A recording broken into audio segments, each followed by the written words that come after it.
Hello again, fellow audiophiles. I am Wave Theory, and today is a super important day for this channel because today, September 9th, 2022, marks the 1-year anniversary of the launch of this channel. So that's right, today is my review channel's first birthday.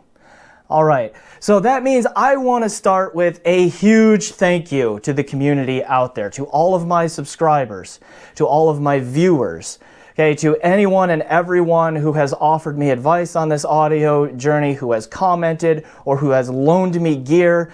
A shout out to Apos Audio and Hi-Fi Man and Shit and Gishelli Labs, and I'm sure there are others who I am not mentioning who have at some point in my reviewing journey sent me stuff to review. A huge thank you, okay? A huge thank you to all of that, because this would not have been possible without all of that support. So you all rock. Thank you so much.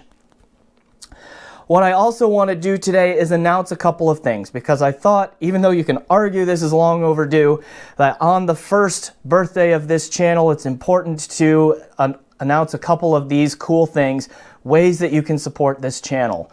I have a Patreon now, okay? See the link below in the description for how you can click over there and use that.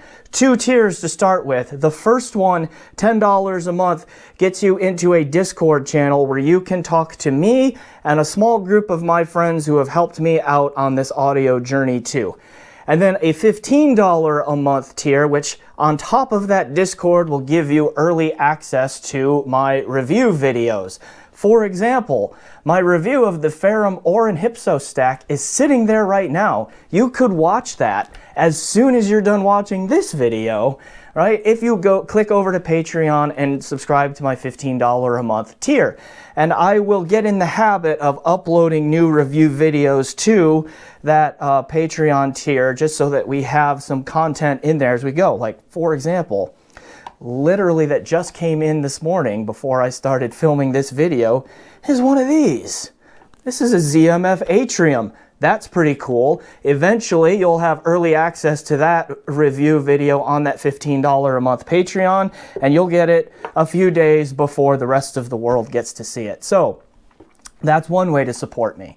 If you don't feel like you can commit to a monthly payment on Patreon or anything like that, but you still want to support this channel and help it grow, I've also set up a way that you can donate to my efforts on PayPal, okay, to however frequently and whatever amount you can or feel is appropriate. There's a link to that down below too. So 2 ways that you can directly support this channel now going forward. Please check them out. Okay. I also want to mention a couple of new-ish things that I've been doing as part of this channel that you may or may not know about it. I do have a couple of shorts series, those TikTok-like YouTube videos that have the vertical aspect ratio in them.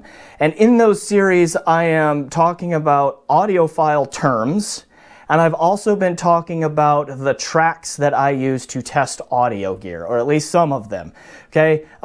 It's going to take a while to get through all of them that I use, but we got a list there. So I have organized those into playlists, and I will link to those playlists down below in the description as well if you haven't gotten around to checking those videos out. So that will help you understand how I am talking about gear and also how I am testing gear. So yes, please look at those. I have also recently joined MrAyrit and Sinecraft Audio in a podcast that is called Audiophiles Anonymous. And I've been on their last 2 episodes and I've had a lot of fun. So I will put links to those 2 episodes as well as to their channels, because they are also small audio reviewing channels who deserve your attention. Please check those out as well. And hopefully, fingers crossed, I will be joining those podcasts regularly in the future too. And those podcasts are cool because they allow us to do some deeper dives into topics that are much more difficult to talk about in the review format, right? So, like the most recent one I did is we talk about our feelings and how we handle negative reviews, because unfortunately we reviewers don't like everything, and so we give our thoughts on that. So, links in the description below for those things. What I'd like to do here for a couple minutes on this video, if you will indulge me, is just talk about things that I have learned in my year here doing this YouTube review. Now, I have been reviewing for longer than 1 year. I did written reviews on Hi-Fi Guides Forum and HeadFi for about a year before I jumped to YouTube. So I'll just share a couple of things that I have learned here about some of the main categories of gear I've reviewed. Like, for example, headphones. A thing that I have learned about headphones in reviewing so many of them now, and I counted it up, I think I'm over 50 headphones reviewed now, so a lot, okay, is how to use frequency response graphs. Now, that might be odd to hear me say that and all that, because I'm not a huge fan of measurements, but frequency response graphs can be particularly helpful in some ways once you learn how to really understand them. And that takes a lot of time. So when I look at a frequency response graph now, I can generally get a feel for what the tonality of that headphone is going to be and get a fairly good idea of whether or not I'm going to like it. So because I figured that out, I actually stopped looking at frequency response graphs before I listened to a headphone, because I've also learned that there are still some that will surprise you. And so I need to give each headphone a chance to be its own thing and to make a statement for itself before I look at those graphs. And so that's a thing that I've learned there. Like, you can, and it's hard to describe this in this format. And if you want a longer video of this someday, maybe I can do that. But like, I've learned how to look at them and see, like, okay, that one's probably going to be shouty in the mids, or that one's likely going to have some sibilance. That one's going to have like almost no sub bass, and that one might have a bit of bloat to it.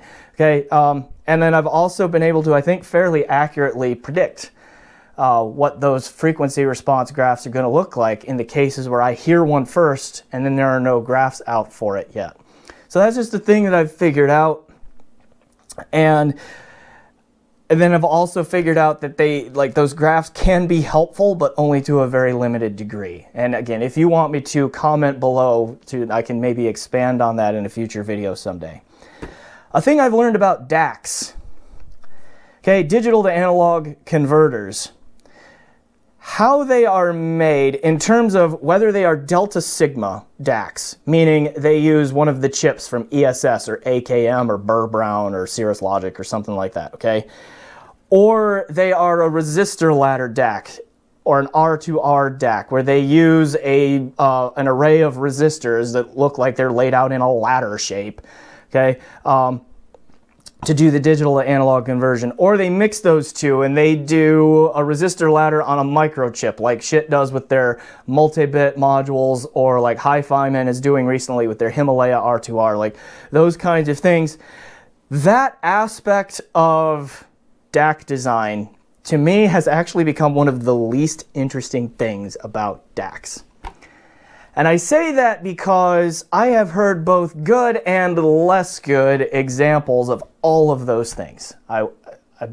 Yeah, like R2R DACs have a reputation for being a little less resolving, but smoother and musical in their presentation. Sometimes that's true. Sometimes it's not. Like a Socrates R2R DAC can be very neutral and very incisive, very detail forward, and sometimes a little bit narrow in sound staging. Okay? Much like those characteristics are often attributed to delta sigma DACs. And I definitely have heard delta sigma DACs that are like that. But I've also heard some that are bigger sounding, wider, smoother, do staging really well, and are less detail forward. Okay, so the point that I'm making there is, like, I don't think you really need to freak out about whether a DAC is delta sigma, or it's multi-bit, or it's true R2R, or anything like that, like, or if it's got an FPGA in front of a delta sigma chip. Like, the only reason you might need to worry about those are in terms of latency if you are a gamer or are going to be watching movies or TV. with your DAC, because some of those techs can just be a little bit slower in responding to the signal. Once the signal starts, they do everything fine. They're just a little bit behind on that. Not very many of them, honestly. I've encountered very, very few of any kind of architecture that are like that, but that's just one thing that you need to be aware of. But again, even that, as I'm saying it, a lot of times that is independent of the DAC type, meaning is it Delta Sigma, R2R, multibit, what have you. So yeah, I report on those things, but they generally mean very little to me in terms of how that DAC is ultimately going to sound, and I just let my ears tell me how it sounds. Okay, so that's a big thing I've learned about DACs. Amplifiers. This one might be a little bit controversial here, because I've heard some pretty big differences in amplifier sounds. They definitely don't all sound the same, like not even close. Okay. And what I've learned about is like, and I kind of knew this coming in, but it's just been confirmed over and over again for me, is that measurements tell you very little, particularly about amps. And I say that because, with very few exceptions, some of the best measuring amps that I've heard come through here are some of the least enjoyable to listen to. They just don't sound very natural. They don't sound like the real thing. And at least my listening philosophy is I like things to sound as close to what they sound like in real life as I can get them, and then add a little bit of sub bass. Okay, that's my a little bit of sub bass for fun. Like that's my listening goals and philosophy there. And you know, and honestly, like, don't let anyone tell you that you are incapable of comparing what you're hearing from audio gear to real life. Don't let them gaslight you into saying you have poor memory or anything like that. You know, listen to the voices that are coming through the headphones or the speakers. We humans are excellent pattern recognizers. We are really good at that. In fact, there are no better pattern recognition machines on the planet than what's between our own ears. Okay? You hear thousands of human voices through any reasonable period of time in your day-to-day life. You know what a human voice sounds like. You are qualified to say, you know what? This voice doesn't sound particularly good, or it sounds great. Either way, okay? Yeah. So that's what I figured out, is that the measurements in terms of like THD, all that, like there is a certain point where you get past those measurements and they just stop telling you anything useful. And that threshold of where they are useful is a lot lower than where a lot of the numbers sit right now. Okay. I'm going to make a comment about speakers here. I have not reviewed very many speakers. I would like to review more, but they are a challenge. A future goal of this channel is to do more speaker-based stuff, not to abandon headphones, just to expand. Okay? There are two differences between speakers and headphones that really stand out to me that I've learned here. One, headphones cannot match the physicality of speakers.